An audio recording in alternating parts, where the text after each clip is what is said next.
On today's show, he used to be the rare breed, but now he's the lost soul. Please welcome Keith Youngblood.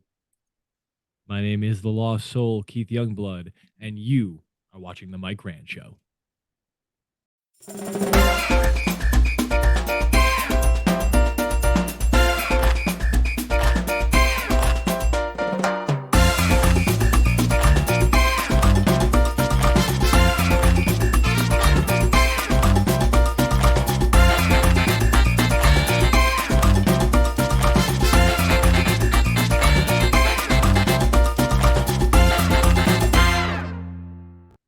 Hey, everybody, welcome to the Mike Rand Show. And today's special guest is from Northeast Wrestling and a bunch of other promotions. He is the Lost Soul. Please welcome Keith Youngblood. Hey, Keith, how are you? I'm very good, Mike. How are you? Good. Thank you so much for joining us here today. Thank you for taking the time to have me on. I appreciate it. You're welcome. So can you tell everybody, the first thing that I want to know is how did you get started in wrestling? Yeah, so I started watching wrestling at a young age. It's very much a similar story to what you hear from a lot of the wrestlers. I started watching it with my brothers and my father back in the early to mid '90s, and then from there, I just fell in love. It was larger than life characters. It was comic books and movies and all of these things that kids love come to life. And it was something that I looked at and I said, man, that would be really cool to do someday. And then I got the opportunity. Northeast Wrestling had opened a school in Danbury, which was where I was going to high school at the time. So I reached out to them, and they did a Booker T seminar and a tryout. The standout prospect from that seminar would get a discount on their tuition and things like that, and that was me. They picked me out of the class, and the rest is history from there. Awesome. So you got to meet Booker T. So obviously you knew who Booker T was at the time, right? Of course, yeah. Growing up being mostly a WCW fan, from a young age, that was really cool just to have the opportunity to learn from him and step into the ring with him. And at the time when Northeast School first opened, they had a working relationship with Booker T and Reality of Wrestling, his school out in Texas. So he came down a handful of times and sent some curriculum stuff down to the school. So I got to meet with Booker and pick his brain and learn from him a little bit here and there. And yeah, just in amazing mind and an amazing asset to have and be able to sit under that learning tree was very cool. So growing up, who were your favorite wrestlers? Who did you aspire to be like? Who did you aspire to be like? There, I always contribute kind of the reason I got into the wrestling business to two guys in particular. Obviously, there's more, but the two that stand out the most are Chris Jericho and Sting. Those were the two guys that really caught my eye, and kind of as a kid, I watched them and I was like, I could do that. Like that's what I want to do. It was that there was the high energy and the intensity that they brought to it. That it was just something about those two that made me go, yeah, I gotta do this. Yep, and those are two great ones, and they're still around today. They're And in that's the thing AEW. too, right? Like the longevity of those two guys Yeah. specifically, the way they've been able to reinvent themselves and keep themselves not only relevant, but uh, you know, not just, oh, those guys are still here, but like I want to go and see those guys still. They still have that it factor. Yeah, it's funny that those are the two that stood out and they're still doing it. Yeah, and I remember them, growing up and just think that they're still here, still wrestling, doing everything. I mean, I even remember when there was WCW versus the Glow Girls on Family Feud, and Sting was a part of that as Wow, well, which yeah. was a pretty pretty cool when they did those wrestling weeks. Yeah, That that's a deep that cut. was pretty fun. So, tell me, what was the training like at Northeast Wrestling? The Northeast Wrestling Training School was really, really cool. It's since defunct. They're not directly tied to any wrestling schools at the moment. Um, but like I said, having Booker kind of be involved very early on and having that curriculum from him uh was so cool. It was tough, man. I think, I'm a lifelong athlete. I've done football, I've done baseball, soccer, a little basketball, parkour. I've now dabbled in some stunt fighting, and the conditioning and the training for professional wrestling is genuinely unlike anything else. To be in ring shape, you have to be in the ring. It's not like you can just, oh, I'll jump on the treadmill, do some cardio, and my wind will be good. Ring wind is a totally different animal all on its own. The welts in your back that you get from learning to run ring ropes, just stuff that you never think of that are so unique and individualized to professional wrestling. It's very, very hard. And how was your character formed, and how much of you is actually in your character? Yeah, so I'm really proud of how much of myself I've been able to bring in to what I do. The rare breed character and the lost soul character, um, they're kind of the yin and yang of me. You know what I mean? So the rare breed was very high energy, was very um in tune with like 80s rock and roll. He was that rock and roll kind of character, very Steven Tyler. And that's all stuff that I love. I love that music. I love that the fashion that comes along with 80s rock. It's kind of how I am in my day-to-day life. And then the Lost Soul was something that I was toying with a version of this character when I first started training. It was kind of what I wanted to break in with.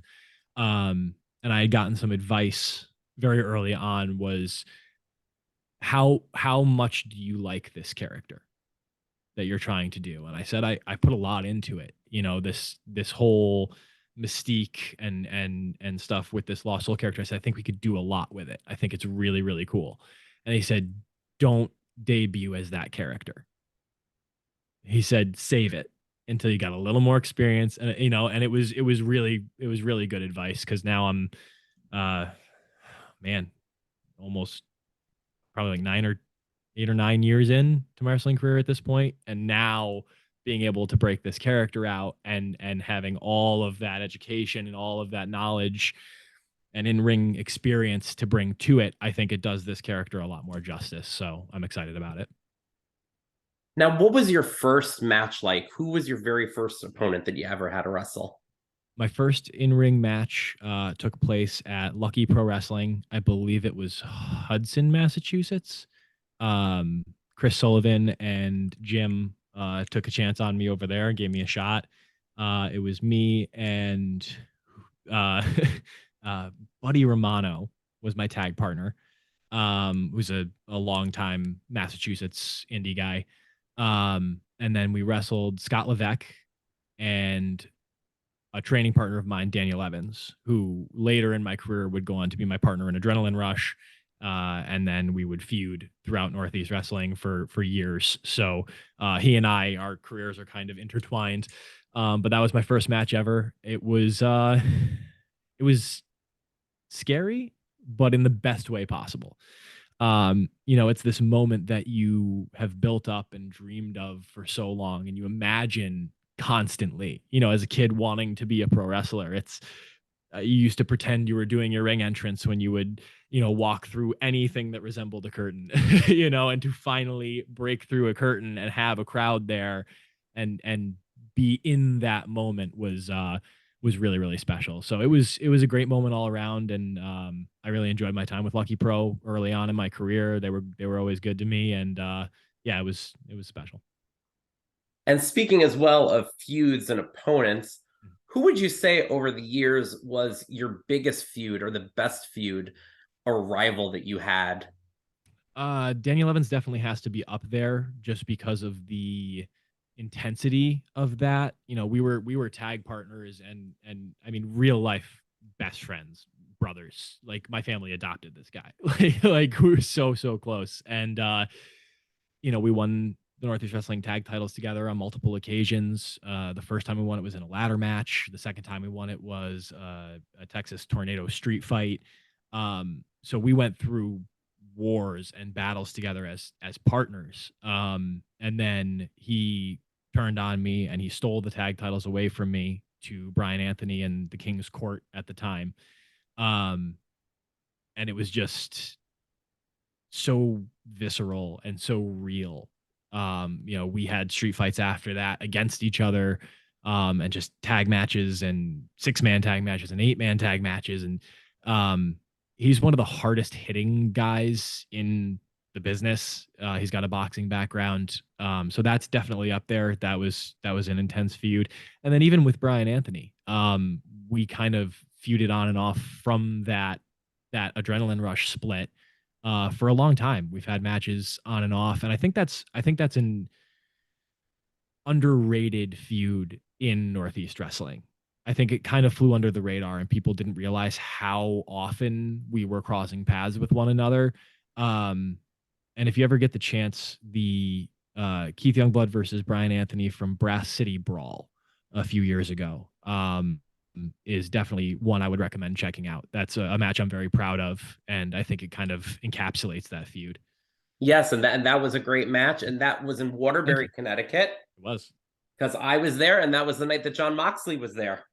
That's right. Yes, that was his first show First, out of WWE, I yes, believe. Yeah. yeah, the first show out. That was my first Northeast wrestling event Oh wow, that I that's actually went to. that's a terrific event to be to be your Yeah, because first. I was like I was a John Moxley fan, so I was like, well, at that time I should say Dean Ambrose, because then he became John Moxley. But that got me into Northeast wrestling and seeing all the great people at Northeast wrestling and discover whole new world of independent wrestling that I didn't know, you know? Absolutely, that's great. And now in the ring, you got to have a good set of moves. Everybody knows that's important. So I want to know, what are some of your favorite moves in the ring? And do you have any signature moves or finishers that you put on your opponents? Yeah. As the rare breed, I was doing a schoolboy super kick that I called Dream On. That was a very dynamic move that I think is really pleasing. The motion of the move is very pleasing. And it worked out great for me. It won me a lot of matches. It won me the Northeast Wrestling Live Championship. Um, so that's one that I like. I'm very proud of. I have another one I call the Doppler effect DDT. It's the science nerd in me. It's kind of a slingshot from the apron off the bottom rope into a tornado DDT, and then my current finisher, it's like an elevated reverse DDT that I'm using as the Lost Soul, and that won me two matches in under 2 minutes each. So definitely a keeper. And since you said you're a bit of a science nerd, I need to know if you watch The Big Bang Theory, because that's a must. I saw a good amount of it when I was in high school. Yes. Okay, but you didn't see the whole thing? I don't think I watched it start to finish. Oh, you're gonna have to. All right, I will do that. Very good sitcom. My favorite sitcom. One of my I'll have favorites. to do that. Big Bang Theory. Um, and now another thing is, you did mention you won a championship, but you won many championships actually. So tell us, so did you start off solo and then tag team, or how did that work? Because I know you won championships in both, correct? Yes, that is correct. So I started uh technically I started as a singles competitor. Very quickly I had the opportunity to team up with Daniel Evans. And that's when we formed Adrenaline Rush.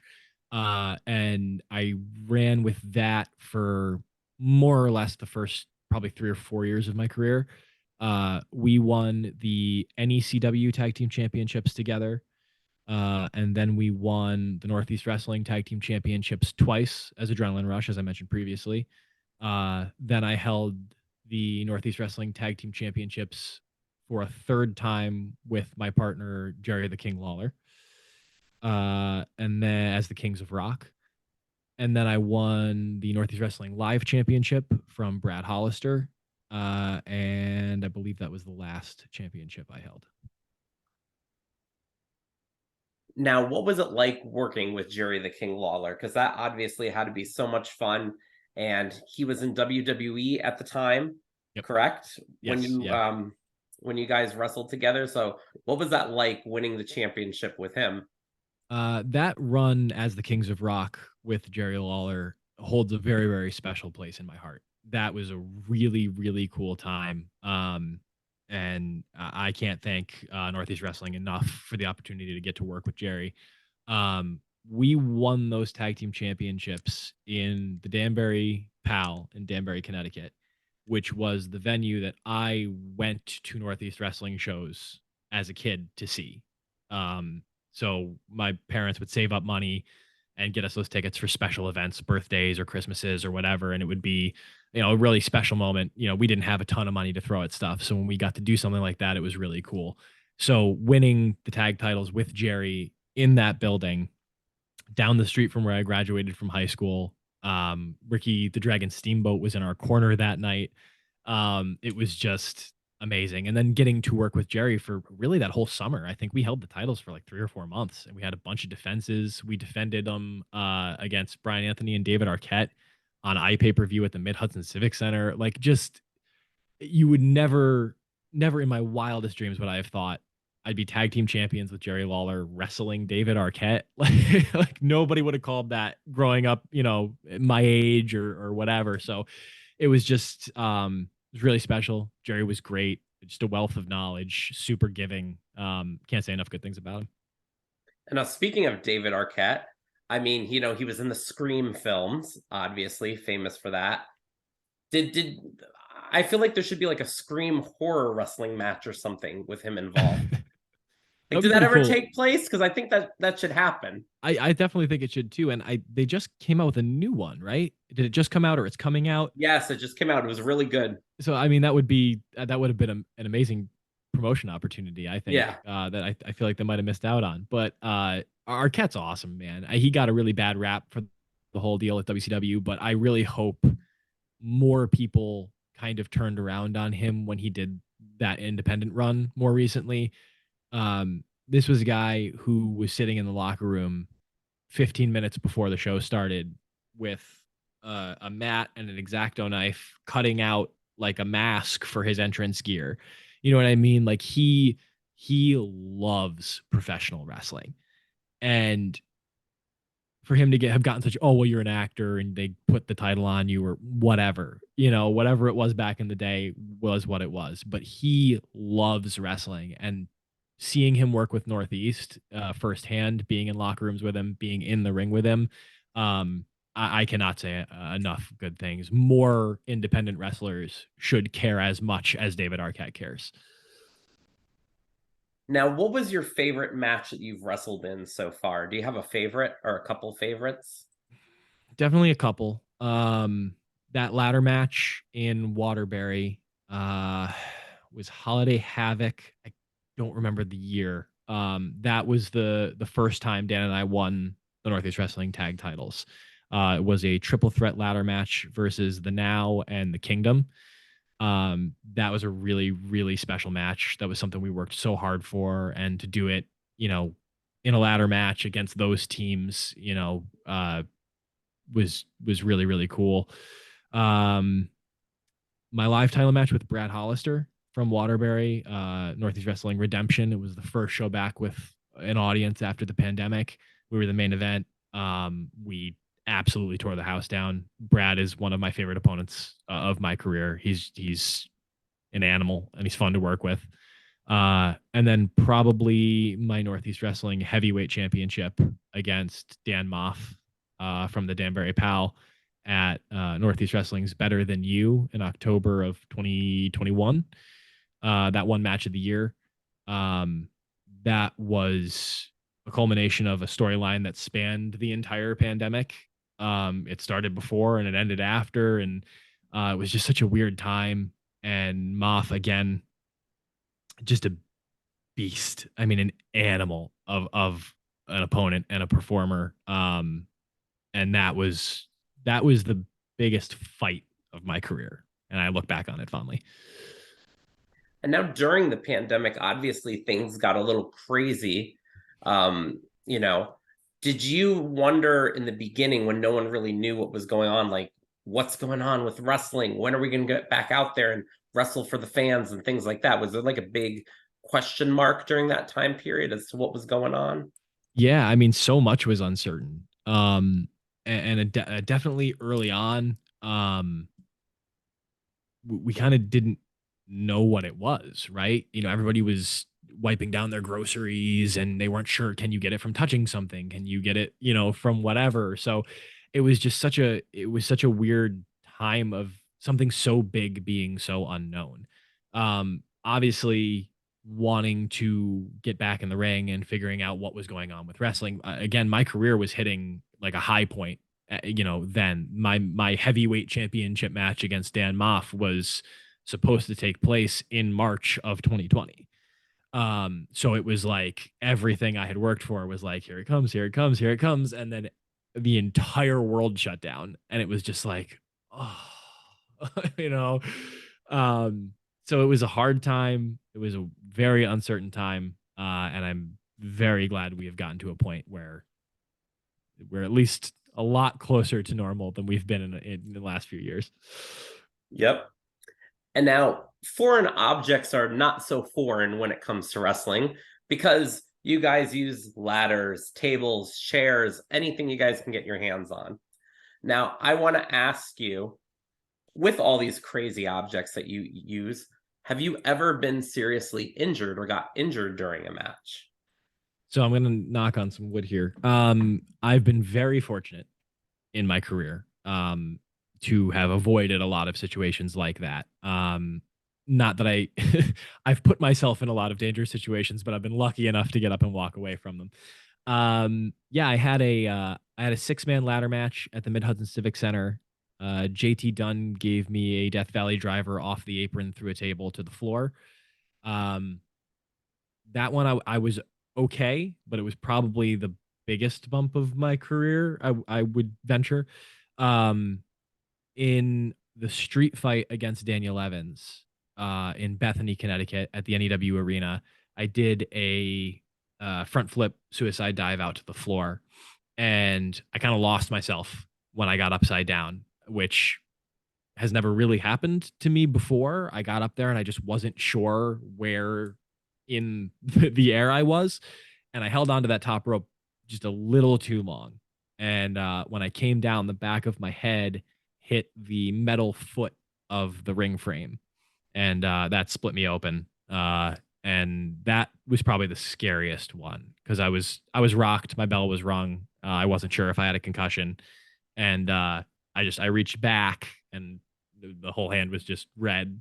And I was like, okay, well, this is not the best kind of scenario I could have, but we're here now, so let's make it work. And I got through the rest of the match, and Northeast was phenomenal. They had an EMT backstage, came checked me out immediately, uh, brought me ice packs. One of the referees there is a physical trainer. He was there checking on me as soon as I got through the curtain. Just totally professional, class act, and really made me feel a lot better about the situation I was in. Yep. And then, even though you've been wrestling for a long time and you have your set of moves and everything, do you ever try out new moves or learn a new move when you're wrestling somebody, even after all these years, to keep it fresh? Yeah, constantly. One of the things that appealed to me about professional wrestling was it was something that no matter how long you do it, you will never know it all. And I think that's kind of the mark of a great professional wrestler is understanding that you don't know everything. You aren't the greatest wrestler on the planet, and you probably never will be. And having that understanding, I think, gets you closer to that mark than if you walk around thinking that you are. You know what I'm saying? Like guys like Christopher Daniels. I think he's the best example I can use for this kind of a situation where I think Christopher Daniels is one of the best wrestlers of all time. And when you watch him, at one point he was working in Japan and he was working in America, and he was working in Japan under the name Curryman. When you watch Curryman work, his move set was 100% different than Christopher Daniels' move set. So this was a guy who was working two characters in two countries with two entirely different move sets. That's not an easy thing to do. Just out of habit, just out of muscle memory, you want to go to the things that have worked for you. When you're in a fight, something works, you want to go to that instinctively. And to have that well of moves in your brain to go, well, I could do this, well, I could do this, well, I could do this, and just knowing that everywhere you go, you're going to pick something new up. If your mind is open and your mouth is shut, you will learn and learn and learn and just keep getting better. So that's my goal as a wrestler, is to always learn new things and to just keep growing. Now, has anything ever went wrong in a match where it wound up affecting the outcome of the match? Uh trying to think back. I think I've been lucky in that regard. I don't think anything's gone so sideways that it's completely changed everything. I've definitely been in situations that um some audibles needed to be figured out, and there was some clever, work behind the scenes to get back on track, but nothing too devastating. And now, do you watch professional wrestling today still? Do you watch WWE, AEW, or any of the other wrestling promotions out there? Yeah, I try to stay as up to date as I can. Again, I think it's almost irresponsible to say you want to be somewhere or want to do something and then not be familiar, at least somewhat, with the product that's happening. Um, I check out the Ring of Honor product as much as I can. I watch some AEW here and there. New Japan, a lot of New Japan. Wrestling Revolver out of Ohio, really like their stuff. So I tune into their product as much as I can. So yeah, there's a PWG. There's a bunch of stuff out there. I just try to stay as educated as I can. Who would you like to wrestle that you haven't wrestled yet? That is a very long list. The first few people that jump to mind. Obviously, I would love to get in the ring with either Jericho or Sting, being that they are still doing it. That would be a very, very cool full circle kind of a thing. Um, I think Frankie Kazarian is up there. Um, Guys like Chris Hero. I know he's not taking a lot of dates at this point. I think he just signed on as matchmaker for West Coast Pro, which I think is really interesting because he's got a cool mind. But I'd love to get in there with him. Lance Archer, Adam Cole, Ray Phoenix. I was supposed to work Ray Phoenix in, I think it was 2016 for Northeast Wrestling, and he got pulled for a AAA event. And I never got another chance to work with him. So working with Ray Phoenix would be really really cool. Matt Taven and Michael Bennett both. I trained a lot with them when they had their school in Rhode Island, the Wrestling Kingdom. So it would be, again, a very cool full circle moment to get in the ring with either of those guys as well. What advice would you give to somebody who wants to become a wrestler? The best advice I can give to someone who wants to get into professional wrestling is to find an accredited professional wrestling school. Um, there are a lot of people out there who will market a professional wrestling school, and they may be people who worked on the independents for a very long time. They may be very good wrestlers. Um, but my best recommendation is to find someone who runs a wrestling school that has a proven alumni, people who have graduated from their wrestling school, who have then gone on to do big things, and has a head trainer that is someone who has done big things, someone who was or is currently on television, preferably someone who has worked for multiple televised promotions. Um, those are kind of the first few things that I would point out, and then also look at the way they do their pricing. Really, understand that it is a business, and you shouldn't feel uncomfortable with what or how you are paying. It should feel like you are paying for an education and you are in turn receiving knowledge. It should feel like going to any other school. So as long as it feels that way, and the trainers are people, I think that's the best way to go about it. Now, what I want to know next is what are three fun facts about Keith Youngblood? Fun facts. That's a good question. I don't think I've ever been asked that in a wrestling interview before. I'm gonna have to think about that. I'm a bit of a Nintendo nerd, so I think I that's a fun fact. For the last like week or so, I've been playing the new Zelda game every chance I've gotten, so that's been taking up a lot of time. Let's see, two more. I have some training and certifications in auto body, collision repair and refinishing. So I'm a spray paint technician. It's something I've done for years, and I can kind of juggle. Does that count as a fun fact? I can That would get be a three. fun I can fact. get three. Any more, and I'm lost. Now that Nintendo thing, I have to agree with you on that. That's a lot of fun. I grew up on Nintendo. Nintendo was my favorite. Now, Legend of Zelda, though, that was one game. Maybe today I could do it. When I was Mhm. younger, I could not do that game. I hated that one. That drove me nuts, that one. Legend of Zelda games were definitely for like the adults of the kids who were playing all of the other games. They were very heavily puzzle based, and yeah, they were tough. Yeah, I mean, I was more Super Mario. I could handle the Absolutely. Mario, the Duck Hunt, There you go. all those other cool games I enjoyed. And then did you have the Game Boy?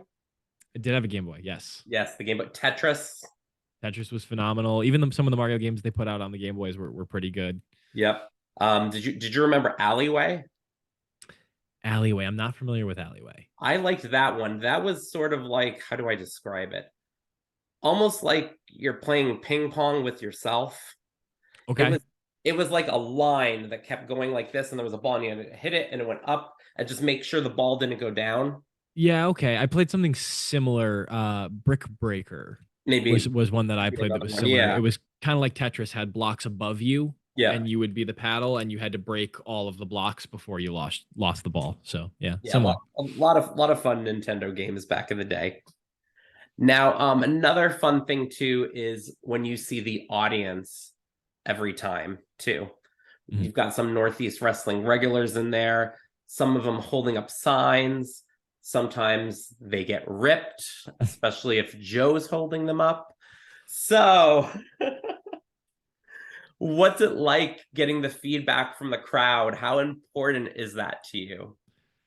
The energy that we give off as wrestlers, um, what we do to entertain the audience, what we do to give people an escape and something to fall into and enjoy and feel, means everything to us. I'll say to me because I can't speak for anybody else, but there's no way you put your body through what you put your body through without feeling this way as a wrestler.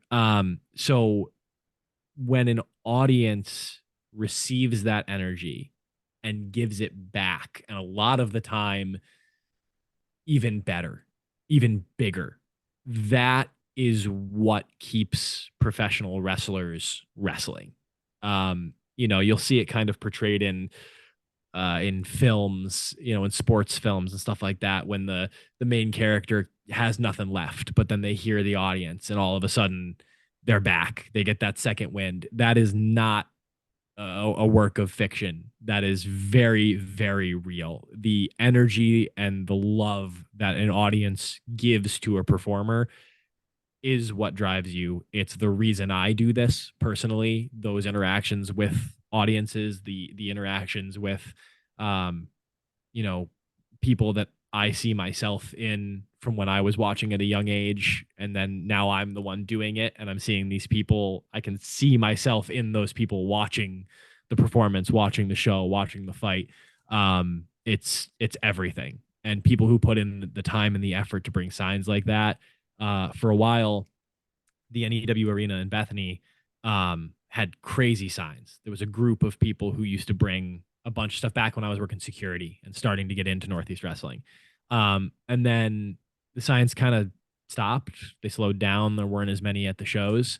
And when I was having my run as the rare breed leading up to that title match against Moth, guys like Joe and a lot of the Northeast regulars, those signs started coming back, and they were like all for me. And it was so wild to go from being security and seeing these signs for a smattering of the roster to no signs. And then all of a sudden, the NDW arena was filled with Keith Youngblood signs. And I was like, man, I'm doing something right.